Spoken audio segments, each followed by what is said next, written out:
Hello everyone, আসসালামু আলাইকুম। সবাই কেমন আছেন? তো আজকে রাতে ব্লগটা শুরু করলাম। তো কালকে যে ডালটা বেটে রাখছিলাম, কালকে একটু খাইছিলাম আর রাখছিলাম, তো সেটাকে আজকে বড়া বানাবো খাওয়ার জন্য।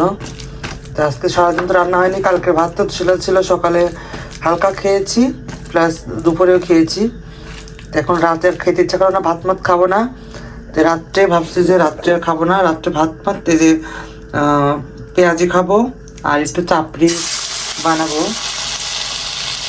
মাছ ভাজি করবো, এগুলো দিয়ে খাবো। তো সবাই কেমন আসতো? অনেক আজকাল ভিডিও দিতে পারতেছি না। তো সকালে কালকের ভাত ছিল, যেটা ছিল বেশি করে রান্না করছিলাম, সেটাই খেয়েছি সকালবেলা। আর তারপরে দুপুরেও ভাত ছিল, অনেকটাই ভাত ছিল, ভাত খিচুড়ি মাংসের ঝোল মাছ টাছ ছিল। তো এইগুলো খেয়ে একবার শেষ করেছি সব, আর কোনো কিছু বেশি নেই। এখন আর ভাত খেতে ইচ্ছা করতে, মাকে বললাম ভাত করে যে, মা বলছে ভাত খাবে না, রাত্রে খাওয়ার এনার্জিও নেই অতটা। তো হালকা শুকনো এই যে দুটো চাপড়ি বানাবো, আর এই যে পেঁয়াজগুলো ভেজে দিচ্ছি, খাচ্ছে। একটু মাছ বের করছি, এই মাছটা একটু ভাজি করব, আর এই যে বড় ভাজি এটাই খাবো আজকে। আজ কদিন ঠিক মতো ব্লগ দিতে পারতেছি না, সবাই জানে একদম কি মনে করতেছে আসলে।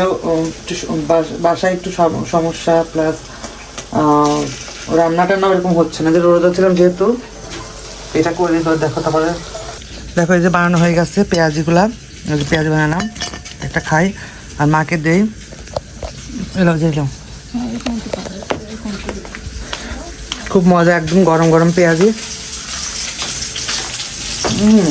খুবই মজা।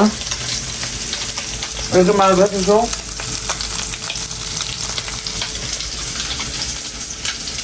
ভিডিওটা কেমন লাগলে অবশ্যই লাইক কমেন্ট এবং সাবস্ক্রাইব করে দিন। তারপর টাটা, বাই বাই।